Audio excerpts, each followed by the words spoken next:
Right. So there will be a question and answer session at the end. All I'm going to do is now just briefly introduce David. David's a historian at King's College, London. He's a modern historian of the 20th century, and he has a wide variety of interests. So he's already produced a book on Franco-era Spain. He's interested in the Cold War. He's interested in religion and medicine. But his next book is on the history of intelligence, particularly in the 20th century. So, can I just welcome David Brydan?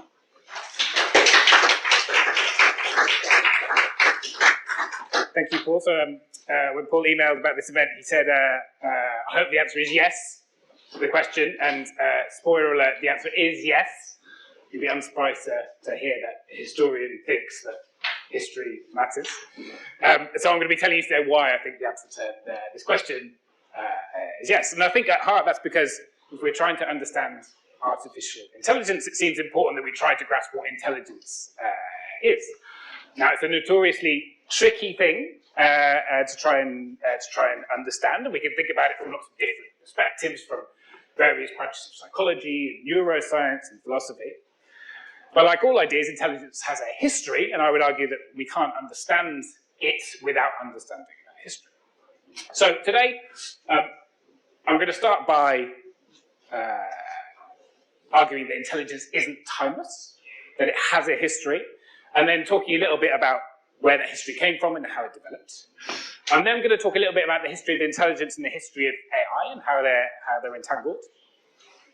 And we're going to finish by thinking about what I'd argue are the two big concepts that became associated with the idea of intelligence in the last 100 years or so. The ideas of progress and the ideas of inequality. These are ideas that I'd argue we've taken from the history of intelligence and we've kind of dragged into our modern debates about AI. So, why intelligence isn't timeless? We tend to think that intelligence kind of is timeless. We imagine that if we could travel back in a time machine 200 or 1,000 or 2,000 years and asked the people we met, who's the cleverest person you know, or a question along those lines, they'd be able to answer that question. Now, to some extent, this is true. So, from Plato's philosopher kings to the idea of the genius in the Romantic era, we've been thinking about what human intelligence is and what it means for the way that society should be organised. But this doesn't mean that intelligence is a timeless idea. So to start with, we've got the problem of language and vocabulary. The word intelligence until the 19th century was generally used to refer to information and exchange. So as we still use it in phrases like military intelligence and the intelligence services. There were lots of other words that people used to describe human mental abilities: talent, wit, nous, wisdom, genius, intellect, and so on. And all of those terms did kind of mean something a bit like intelligence, but it was always more complicated. So often they meant something less like brain power and more akin to what we might call wisdom. Sometimes they had something to do with virtue, with the idea that to be intelligent was to be good or to be moral. At other times they were tangled up with the divine. So true intelligence was a characteristic of God or the angels, which humans could only ever grope towards in some way.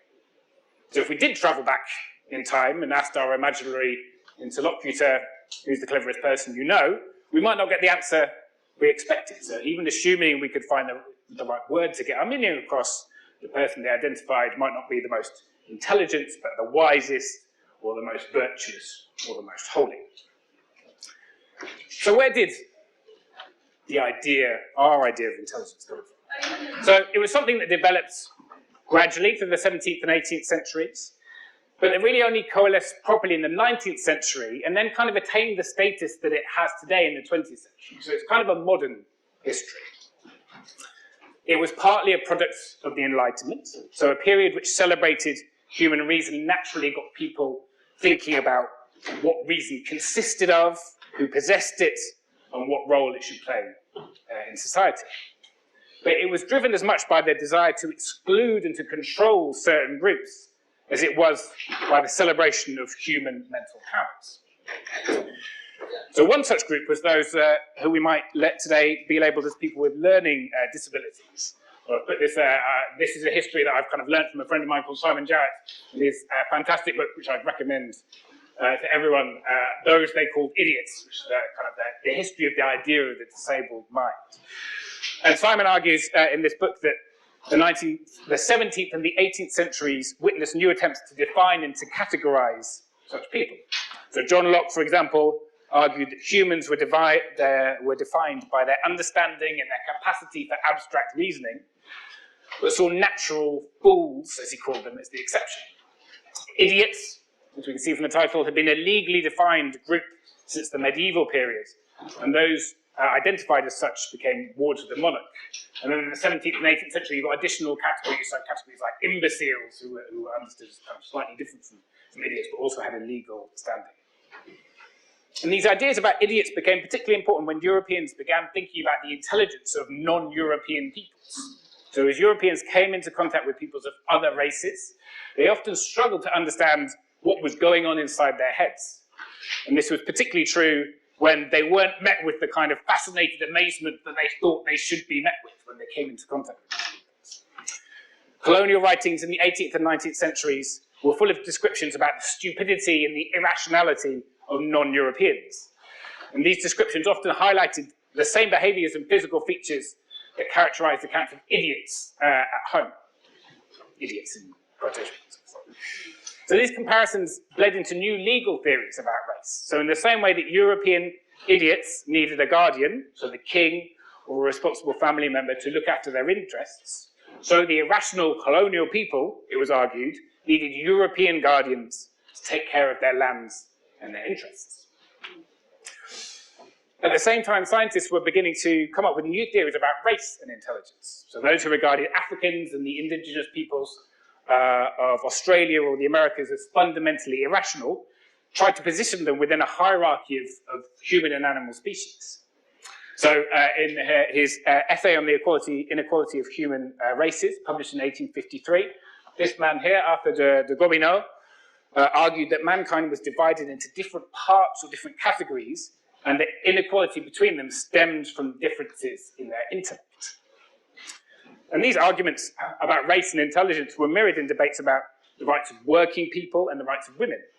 So early modern writers like Samuel Johnson tended to associate common people with dull wits. And those in the 19th century who wanted to extend the suffrage had to argue that the intelligence of the working classes wasn't naturally inferior to their social betters. Women tended to be seen as natural idiots, incapable of abstract reasoning. Medical writers in the early modern period linked this to the smaller sizes of their brains, and women with speed and wit were painted as suspicious and unstable and untrustworthy in various ways. Mary Wollstonecraft, trying to bring the rights of women to the attention of her peers, had to argue that this appearance of weakness wasn't the result of biological inferiority, but of defective education and restricted freedoms. By the late 19th century, the way intelligence is understood had begun to look more similar to the way we understand it today.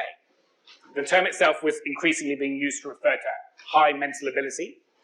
It was becoming more closely associated with reason and rationality, losing its links to ideas of virtue and character and religion and the divine. And it was understood as something that certain individuals and groups possessed more than others. And it was widely accepted that these intellectual differences could justify differences in the rights and freedoms that different groups enjoyed. It was also at this time, in the late 19th century, that the first modern psychologists began to systematically study the human mind. And in these ideas about intelligence that had developed before them, they found a useful kind of conceptual toolkit to build their work around. So they set about turning intelligence into a science. It's a story that arguably begins with Francis Galton, who's generally associated with UCL, but who did begin his career studying medicine at King's. And he was one of the first people to scientifically study, or try to scientifically study, human intelligence. And in his 1869 book, Hereditary Genius, he argued that exceptional men, only men, not women, were almost always part of eminent families. And according to Galton, this proved that mental abilities were inherited, that they were a product of nature rather than nurture, which is one of the phrases he invented. In 1904, this man here, Alfred Binet, who was a French psychologist, created the first ever intelligence test. designed to identify children with low intelligence who could be sent to special schools. And in the United States, psychologists like Lewis Terman translated and expanded Binet's tests, replacing the idea of mental level with a new concept of IQ. This is an example of one of Terman's early IQ tests. These tests proved massively popular, boosted in part by the fact that the US Army decided to use them in the First World War. They gave them to about 2 million new recruits and used them as a way of identifying those people who should be sent to officer training. After the First World War, these kind of tests spread rapidly around the world and began to be used wherever people needed to be ranked for educational places or for jobs. And at the same time as these psychologists were beginning to study intelligence, the new field of neuroscience was uncovering the physical foundation of intelligence in the brain. So in the 19th century, scientists first began to explore the different areas of the brain and the different functions. Towards the end of the century, they found the first evidence of electrical activity in the brain. And by the start of the 20th century, they developed a model of the brain made up of billions of separate neurons communicating with each other via electrical impulses traveling through synapses. So to recap, the modern idea of intelligence gradually emerged in the 17th and 18th century, became established in the 19th century, and it was an idea that was then picked up by the psychologists and the neuroscientists who helped to establish intelligence as an object of scientific study. By the start of the 20th century, we'd entered into a new age of intelligence. Intelligence was now understood as something real, something important, and the new technologies of measurement and testing meant that it also became a tool that could be used to make decisions about ordinary people and to manage society. So why does this history matter when we're trying to understand AI in the 21st century? So partly it's because this history of intelligence has, I think, directly shaped the history of AI and the development of AI. Many of the ideas and concepts that run through the history of AI are rooted in this broader history of human intelligence and ideas about human intelligence. So to take one example, the concept of AGI, or artificial general intelligence, contains within it the idea of GI, or general intelligence. But general intelligence, the idea that mental abilities related to different activities are underpinned by a single capacity, is an even more recent invention than intelligence itself. It was first used by the British psychologist Charles Spearman, who was also based up at UCL, who argued in 1904 that underlying all of the different things being measured in these new intelligence tests, there was a real existing thing called general intelligence, or G, as he sometimes referred to it. In other words, if someone was good at maths and languages and music, that wasn't because they possessed capacities in each of those separate areas, but because they possessed a high level of general intelligence which underpinned their abilities across all of those different fields. Now that's an idea that's been debated and contested ever since, but it was one that really quickly became embedded in the public psyche, particularly in Britain and the United States. And you can see this from as early as the 1920s, where the phrase general intelligence started emerging everywhere from debates about education policy to self-help books and business advice columns. So to take just one example, adverts for Singer sewing machines in the 1920s told parents to encourage schools to run needlework classes on the grounds that needlework classes would boost general intelligence. It came to be widely understood as something that was both real and important in a way that had not been understood before. Now, the historical pursuit of artificial general intelligence, of AGI, I would argue, is clearly rooted in this history. Debates about AGI, which stretch back to the 1950s, have tended to take the GI bits for granted. We assume that human general intelligence is something both real and important, and we jump to asking whether it's possible or desirable to create an artificial version. But these assumptions are rooted in a very specific history. Now, that doesn't mean that we should discount the idea of general intelligence, either human or artificial. Just because an idea has a history doesn't mean it's not real. But it should at least give us pause for thought. So if Spearman hadn't come up with the idea of general intelligence, for example, would we be talking today about the pursuit of AGI? And if we zoom out a bit further, we can see that, in some ways, the entire history of modern computing is embedded in this history of intelligence. So, to take one example, this machine here is called a homeostat, and it was created just after the Second World War by this man, Ross Ashby. And I'm interested in this story partly because it was created in Gloucester, which is where I'm from, where Ashby was working as a director of a mental hospital. And the machine itself looks fairly unassuming. It was quite small. It was 4 black metal boxes containing magnets and electrical circuits built mainly from military surplus equipment that cost about £50. And its sole function was to return to equilibrium in response to disruption from its environment. But when it was revealed in the winter of 1948, it sparked excitement around the world. The reason for this excitement was Ashby's claim that by using feedback to learn how to adapt to its environment, the machine was thinking. It was, to all intents and purposes, an artificial brain. So Time magazine in the US stated that it was the closest thing to a synthetic human brain so far designed by man. If scaled up, the Daily Mail reported excitedly, the machine could be taught to play chess. And a newspaper in India even claimed that the artificial brain had the potential to solve the world's economic and political problems. Now, obviously, it couldn't really do any of those things. It couldn't think, and some of these claims were a bit overblown. But I think a couple of things are important here. So the first is Ashby's goal of creating an artificial brain, a machine that can think. Ashby was a cybernetician. He worked in cybernetics, and he was part of a generation of cyberneticians and computer scientists in the middle of the 20th century whose quest to build an artificial brain ultimately led to the construction of the earliest computers. The history of computing is the history of the attempt to build an intelligent machine. Alan Turing described the analogy between computer and brain as the guiding principle of his work. The second important point to make about Ashby's homeostat is the reaction it provoked. So the fact that such a strange machine prompted so much excitement shows how important the idea of intelligence had become by the 1940s. People were excited about the potential of intelligent machines because intelligence as a concept has already attained such an important status within modern society.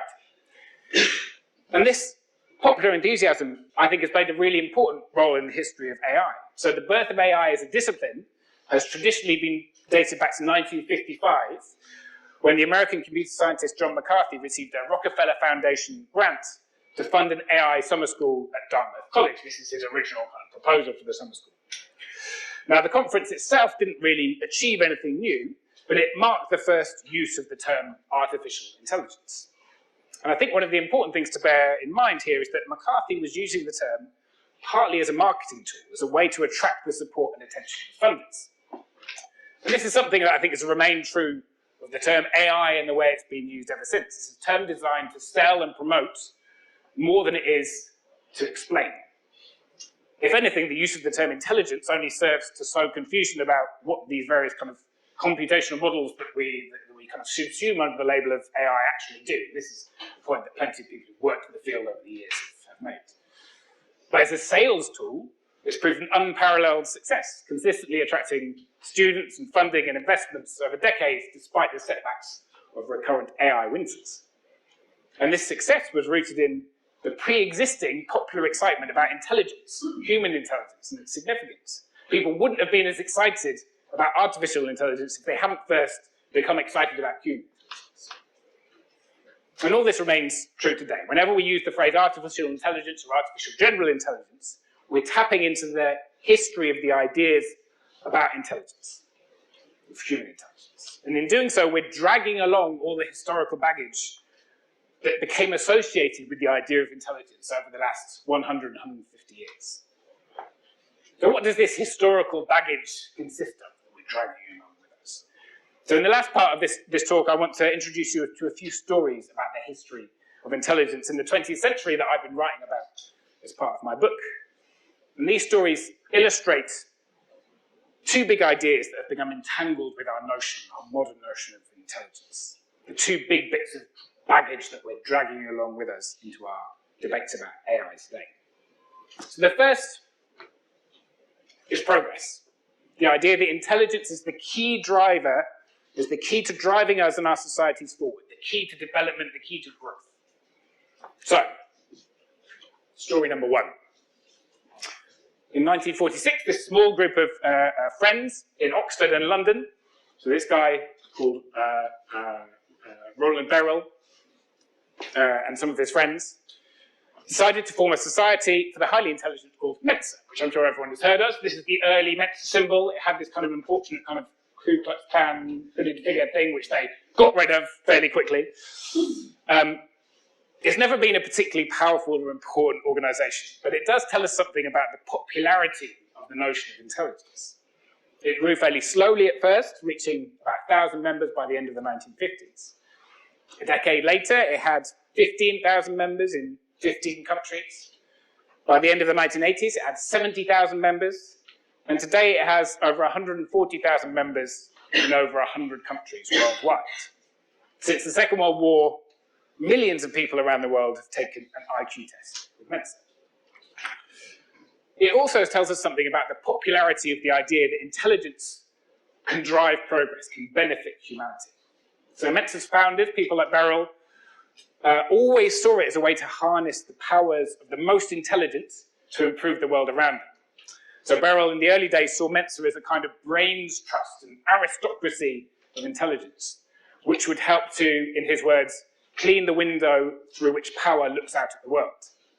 So to that end, he asked members in the early days to complete questionnaires on burning political issues of the day, which he would send to various parts of the British government, and which the British government would invariably ignore.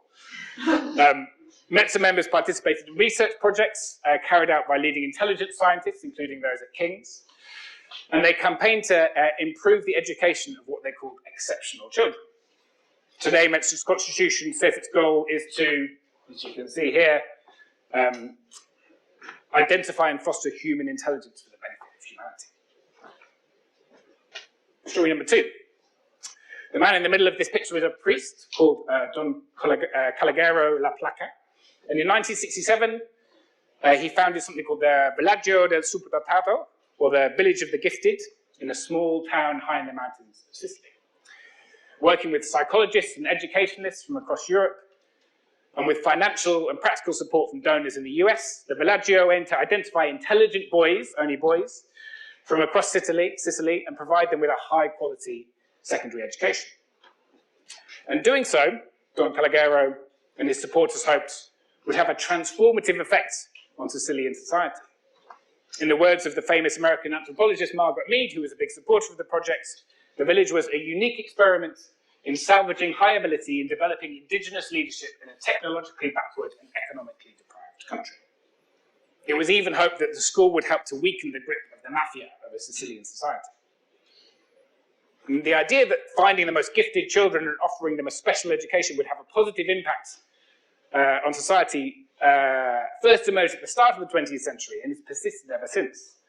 The gifted education movement began in the US in the 1920s, driven in part by intelligent scientists like Lewis Terman.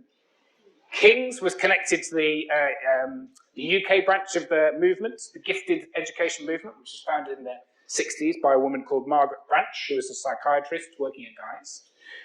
And similar programs have existed across the world, including in communist states and in post-colonial states, where elite education of the gifted was often seen as key to fast-tracking economic development. Story number 3. In 1982, a young Venezuelan army lieutenant named Hugo Chavez made his first ever television appearance. He was appearing as a graduate of a new program designed to improve the intelligence of army officers. As part of the program, Chavez and his fellow officers had studied a series of thinking skills developed by Edward de Bono, who some of you may have heard of, the business writer most famous for his concept of lateral thinking and best-selling books like Six Thinking Hats. He was based at Cambridge. He was a big deal in the 80s and 90s.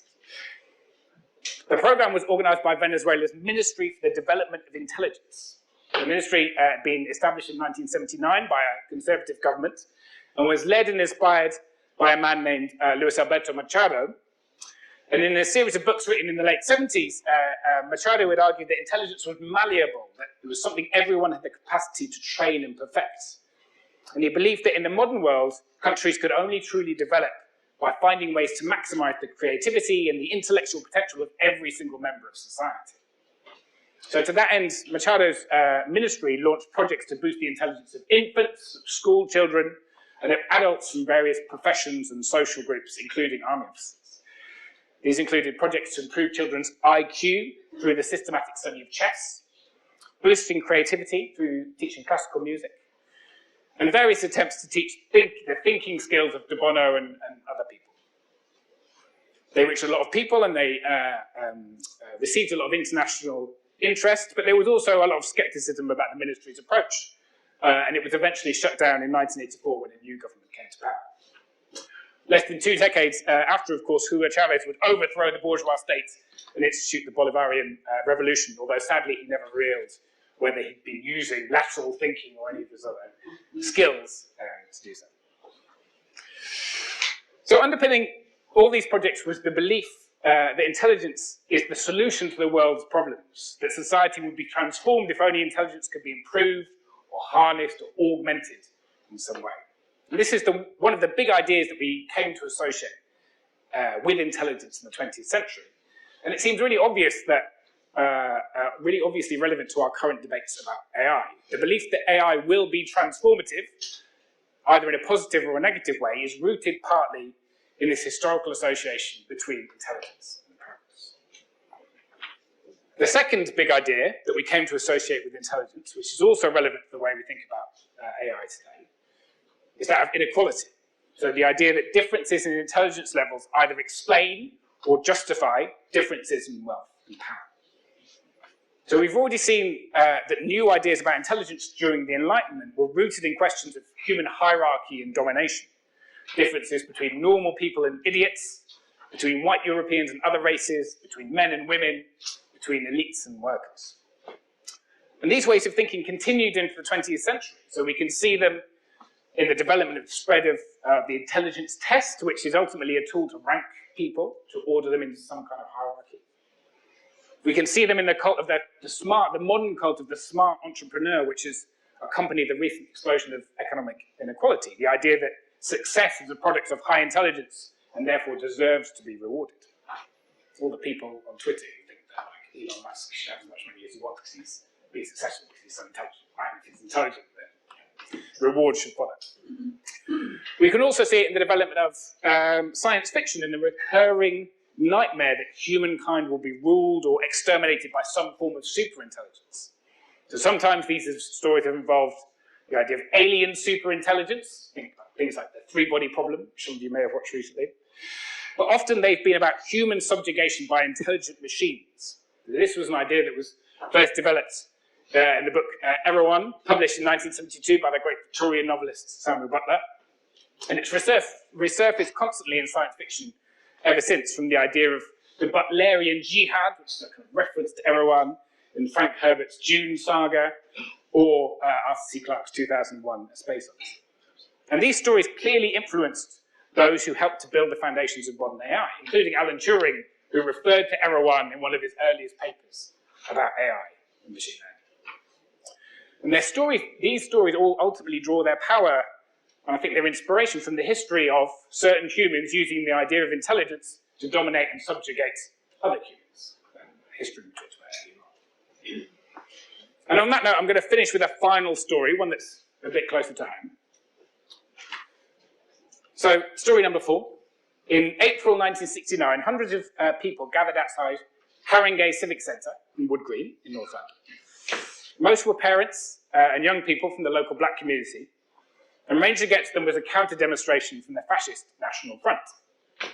The protests were the culmination of months of campaigning in response to a report written by a man named Alfred Dalton, who was the headmaster of Highgate School, which is a fancy public school in North London, and the vice chair of Haringey's Education Committee.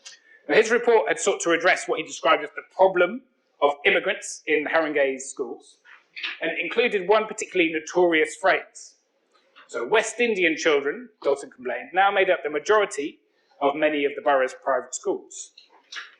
The significance of this being the general recognition that their IQs work out below their English contemporaries. Thus, academic standards will be lower in schools where they form a large group. These schools would, in the words of another council report, be ghetto schools, where low standards and social divisions would become baked in. The solution that Dalton proposed to this problem was banding, so testing children's intelligence and dividing them into bands of academic ability, which would then be equally distributed to schools across the borough. And the assumption was that black children would cluster in the lower bands, would be directed away from the schools in immigrant majority neighbourhoods, and could then largely be educated in the lower streams of white majority schools. Unsurprisingly, these proposals weren't well received by Haringey's black community when the report was leaked. Local groups petitioned the council, arguing that the panic over the education of immigrants was merely glossing over the real problem of unequal and underfunded education. The high commissions of various Caribbean states tried to explain to Dalton all the problems with using IQ tests and the idea of IQ in the way that he was doing.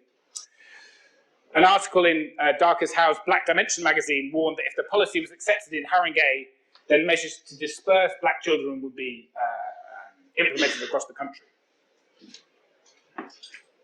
They claim we are inferior in intelligence and are lowering education standards, posters like this claimed. What rubbish. And the protest ultimately succeeded in blocking this policy. It was never implemented. So just like with the idea of progress, we can see that these associations between intelligence and inequality are being dragged into today's debates about AI. They're very obviously there in the arguments about existential risk, which draw on our experiences of intelligence being used to justify the domination and extermination of others and predict it into a future, this time with the human race as a whole being the one to be subjugated. But they're also evidence in more optimistic projections about what the arrival of AGI might mean, and in the assumptions about the more immediate impacts of AI on our everyday lives. So the idea that most human work is going to become obsolete when machines become more intelligent than us is based partly on the way we think about recent economic history. We've been told that machines have largely made manual work redundant, that this was an inevitable process, and the only people with any real economic and social value in the modern world are intelligent people working in the knowledge economy. And so now we assume that the same thing is going to happen again, only this time it's the smart knowledge workers who are going to be replaced by machines. And one lesson I think we can take from the Haringey example is that on a very basic level, people don't like being told they're stupid. If that's what people think is happening, they're going to resist, and that kind of resistance can have an impact. Resistance to AI is going to be very real, especially if people feel they're being told they no longer have value because they're not smart enough. But even when it's harder to draw neat lessons like this, understanding the history of intelligence can, I hope, give us some critical perspective and perhaps even a dose of healthy skepticism about some of the assumptions that are made about the A or are made about the I in AI. It's not a history that will make us smarter, but it might help make us a little bit wiser. Thank you.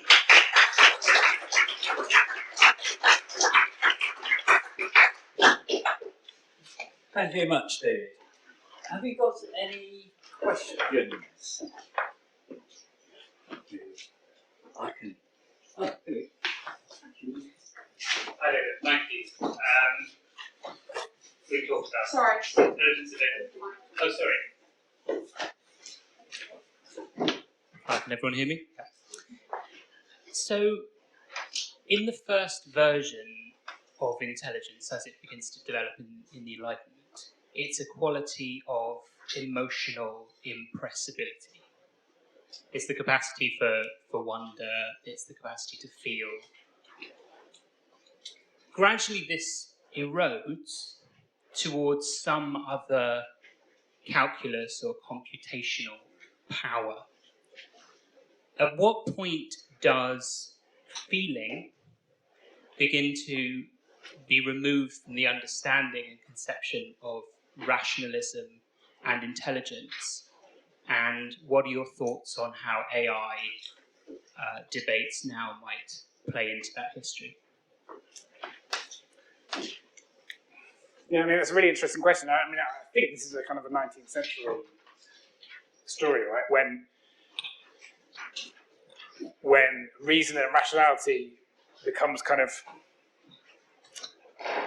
separated out from all of those other ideas that it was always entangled with, feeling and kind of emotion being one of them, also kind of wisdom and the divine and all of those other kind of things. I mean, I'm a modernist, and so I don't want to get beyond my kind of chronological expertise and say, look, I think it's this point of the 18th century. But I think by the 19th century, you can see that idea emerging. I don't think it's complete. So thinking about kind of the early history of intelligence science, when Galton publishes Hereditary Genius in the 1860s, and his idea of genius is fairly expansive, but he's talking a lot about this idea of reason and rationality.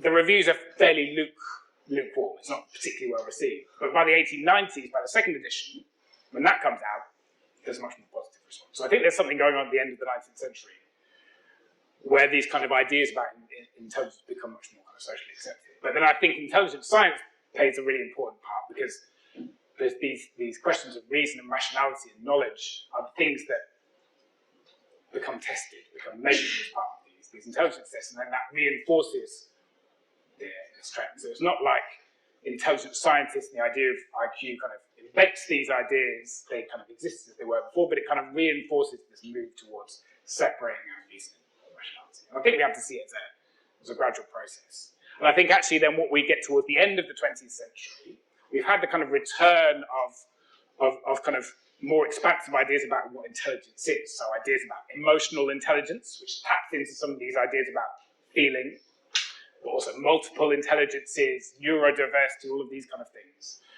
And to some extent, these aren't new ideas, they're just returning to some of the ideas about intelligence that we lost in the 19th century, and that people are realizing are really important.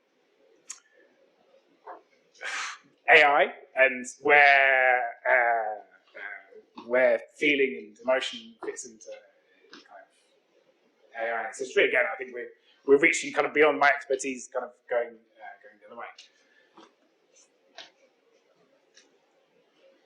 There's lots of debates. I mean, Jeanette Winston, in her talk the other day, was talking about the idea of relationships between humans and machines, and that being something that we should embrace and accept as a kind of an inevitable part of the future, and that either involves a vision of machines showing feeling and emotion, or humans projecting feeling and emotion on machines in ways that are things that we should accept and understand.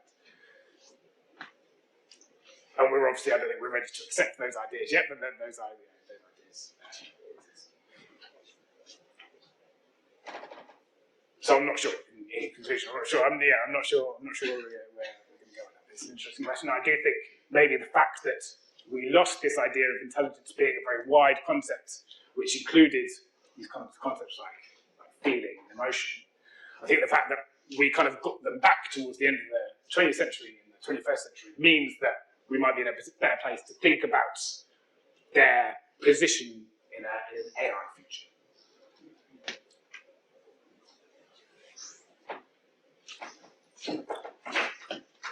First of all, thanks. That was really, really interesting. I really enjoyed it. I have a background as a historian, but I work in AI now, so I'm also doing this really strange jump. And I was fascinated by, I'm thinking about power structures. So my background is very much in colonialism, Irish and British history, and I was thinking a lot about Punch cartoons and the representation of the Irish historically as apes and sub-intelligent, but also as emotional and irrational, and therefore not as intelligent creatures, and the representation of minority groups historically within that kind of colonial discourse. So that's what I was thinking as I was looking at your slides. I'm sure you've read Stefan Papanici's book on artificial intelligence and learning futures. If you haven't, it's really good, so I won't put you on the spot. But he talks a lot about the problematic history of AI as well in the context of Nazi history and racial divides and things like that. So if you haven't read it, it's really worth checking out. So what I'm curious about is the work that I've been doing recently is a lot about learning and how we can learn with AI. And a scholar in the US by the name of Punya Mishra published a piece last year where he talks about ChatGPT and other forms of generative AI as multiple intelligence. It's just what you said, right? And he said that it makes more sense to think about as generative AI as an alien intelligence. So he's used a lot of the terms that you use, which I thought was really fascinating. So my question, sorry, I'm getting to it long-winded as usual, is that I'm thinking a lot now about generative AI as this kind of neo-colonizing force. And the reason that I'm thinking about it is, first of all, about the power structures and the fact that these are corporate entities.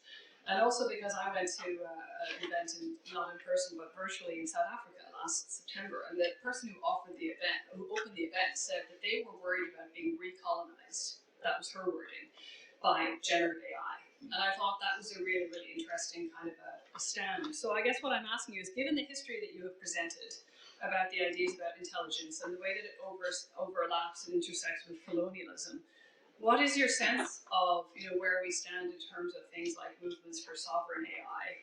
These ideas that we need AIs with different cultural and linguistic training. What's your kind of sense of where we are in the landscape in terms of maybe leveling that intelligence quote unquote field by democratizing, decentralizing AI? Can we decolonize? That's a very long. Yeah, no, it's interesting. That's an idea that we can there is a possible AI future that was just kind of decolonized and is kind of separated from this kind of this history. And it seems like the big difficulty of that is the kind of the economic structures that AI is developing within, right? And the fact that it's being dominated by major, generally US tech firms, and it's mainly being used in bits of the economy that benefits elites and drive inequality. So I was talking to someone the other day who works for kind of an AI quantitative hedge fund, and his kind of take on it was that AI is being used far more in organisations like his than in any kind of attempt to identify new drugs or doing anything that benefits humanity. And, hedge funds are zero-sum games. They make lots of money by other people losing lots of money, and that's what AI is being used for now, being used to bake in further economic inequality in the global north. And so I can't see any kind of structural way in which, at the moment, AI can be kind of dragged out of those structures and made into something that's kind of genuinely decolonized and multiple and sovereign and those kind of things. I mean, having said that, kind of going back to my point about resistance, is that no, change doesn't happen by itself, and that it's important people talk about these ideas now because who knows what's going to happen in the future. But I think the fact that AI developed in the place that it did, in the time that it did, means that it's inherently baked into these histories, right? So I always think of the history of computing, I think about William Shockley, who was the guy who invented the transistor.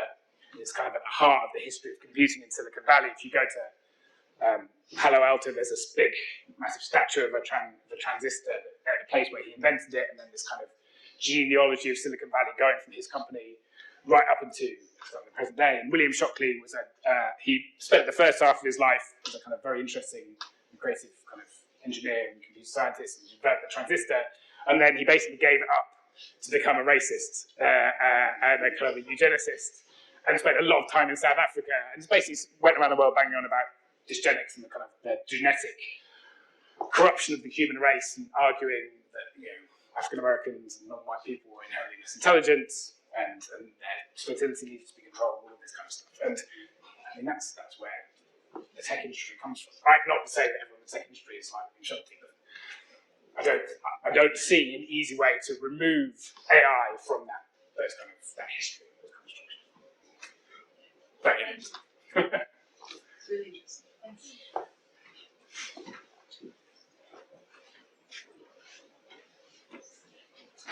Hi, thank you so much for this talk, by the way. I found it so fascinating. And I'm a little bit nervous to ask this because I don't think I'm like half as well researched as like most of the people here. But I was wondering, so seeing as how we haven't fully reached AGI yet, do you think that there's going to be a big change in our relationship with intelligence in the future. And I don't know if it's like a full part to ask a historian. So the way that we think about intelligence. Yeah, and like the way that we see intelligence and how we interact.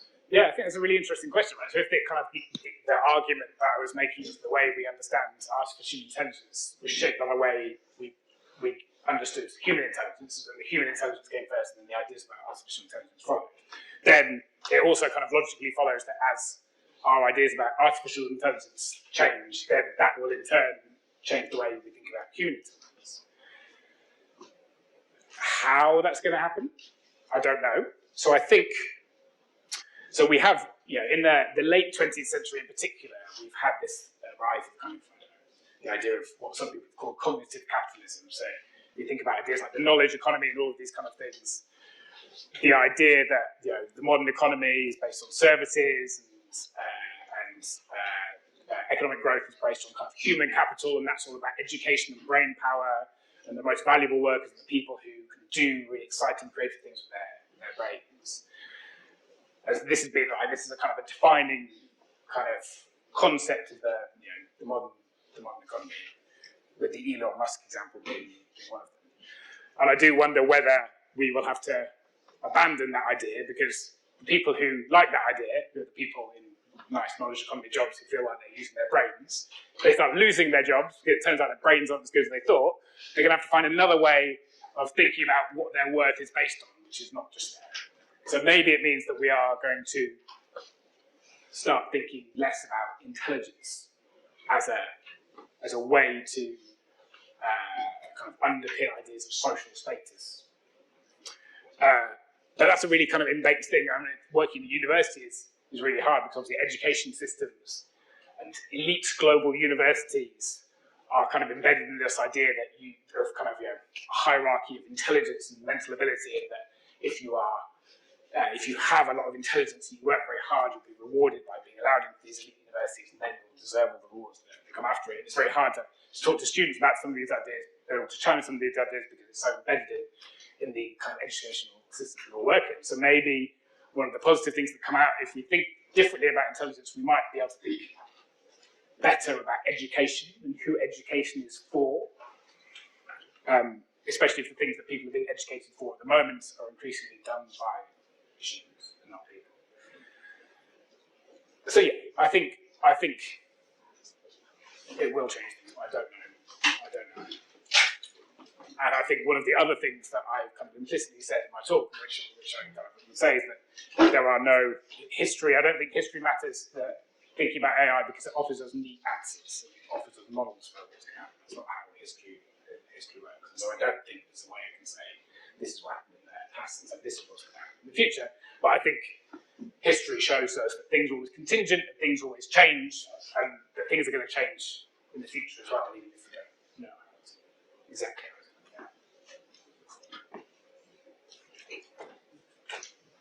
Yeah, thank you for the talk. I just want to comment about what you said at the end, that resistance to AI is real. So do you think that this will have any impact actually?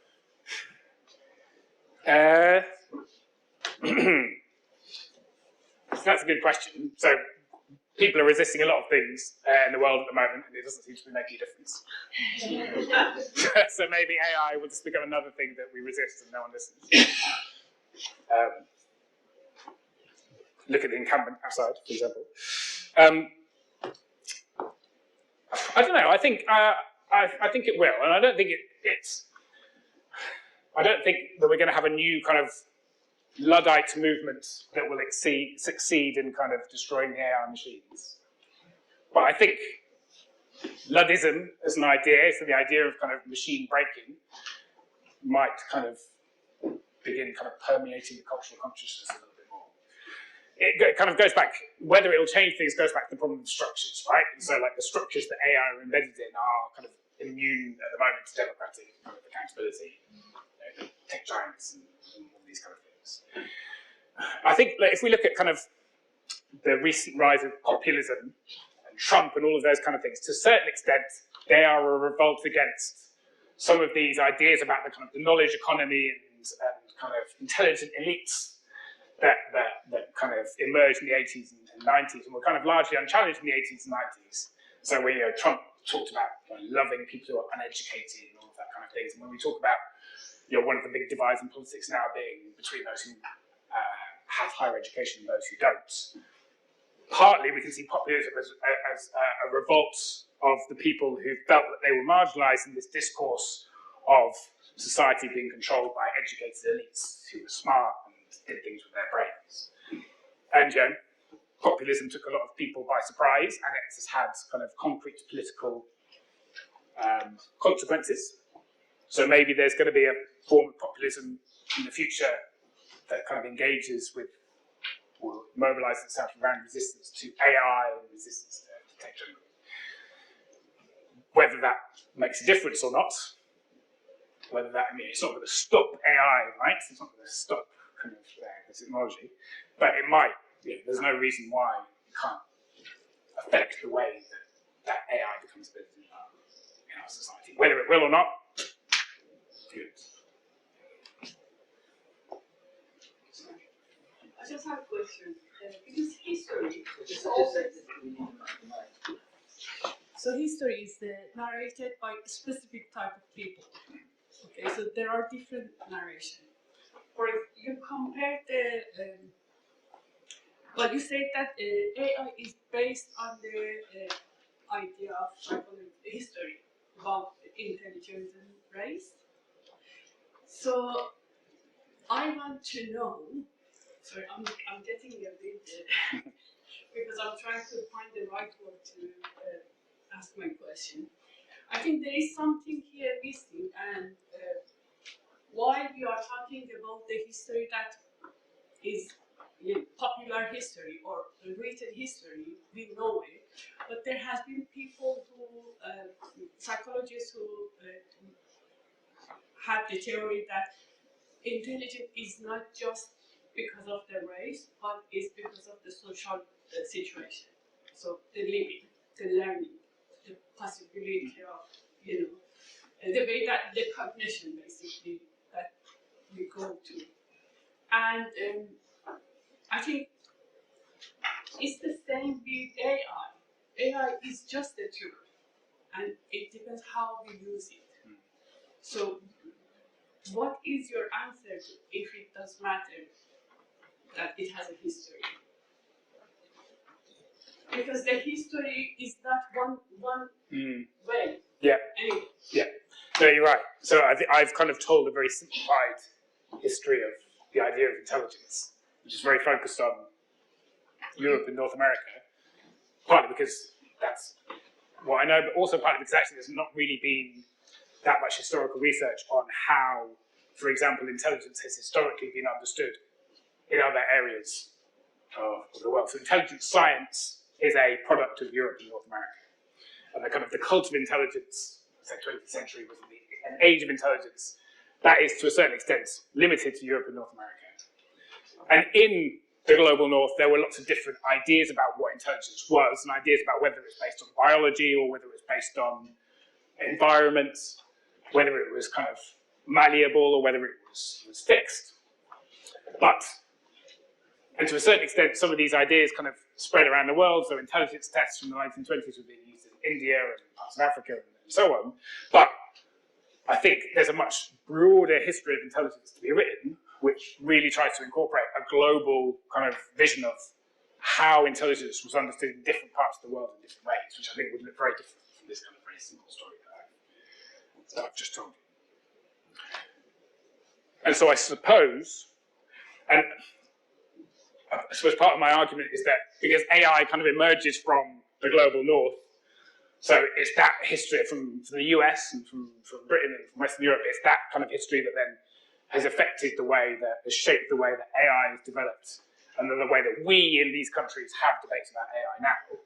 But that doesn't mean that it may well be that if there are very different kind of histories of the idea of intelligence in different countries and in different cultures, that those kind of perspectives have a lot of very interesting things to tell us about different ways we can think about AI and ways of doing this. So I think that's certainly a possibility. The story that I've told is a very kind of geographically kind of simplified. One narration. Absolutely, yeah. So this history doesn't define what's going to happen in the future. The possibilities, the way we can think about AI are much broader than kind of this story suggests. This kind of story tells us kind of how we here have come to talk about it today, but it doesn't mean that this fixes the way we think about AI in the future, the way that AI is used in the future.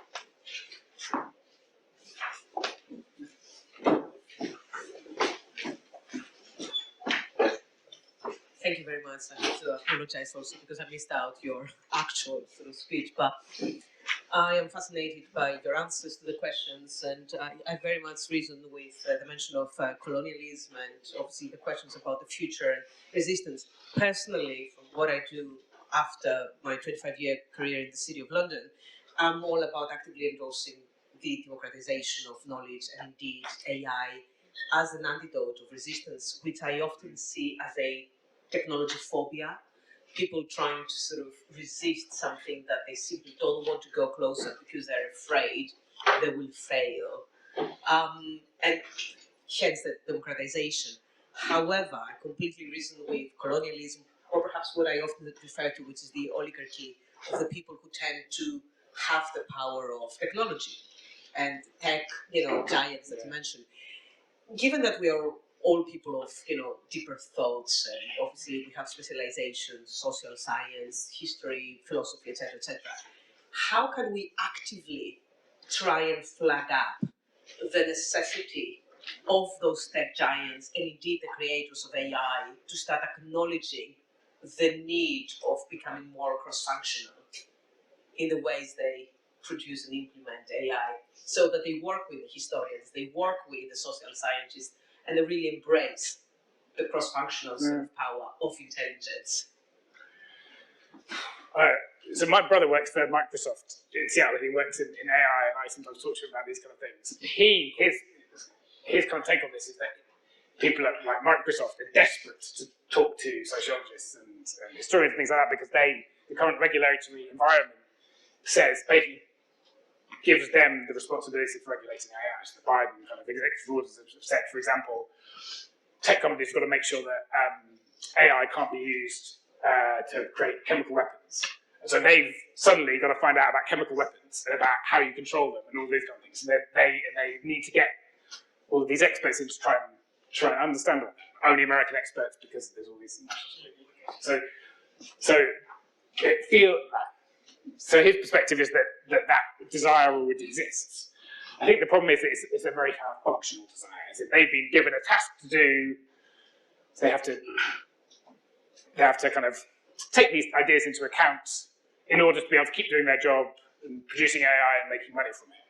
They don't really care about some of the things that we might care about, which is this kind of future of a kind of democratized technology and democratized AI, which genuinely make society better, because that's not anyone's job in those companies, right? They're all there to perform a function to have the company continue making money. I don't think, and this kind of goes back to the point about kind of decolonizing AI and things like that. I don't think it's ever going to you're never going to get companies like that. That's not what companies do. They're never going to genuinely embrace democratic, decolonized forms of AI. If AI is controlled by those companies forever and ever, nothing is going to change. The only way that things are going to change if the organizations or the structures that control AI and decide how it's going to develop and be used are different and are democratized in some way. But I don't think those companies are ever going to become the things that we need, the structures we need in order to be able to push AI in the right direction. And I think that's the problem about where we are at the moment. AI probably needs to be liberated from its creators in order to be able to push it in a more positive direction. I'm very sorry, but we have actually come to the end of the session. I didn't get the chance, like normal chairs, to get to ask my questions. I've got 3 of them.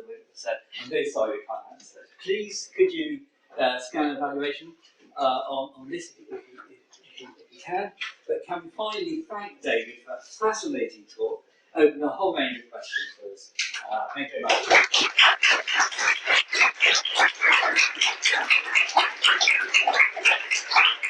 very much.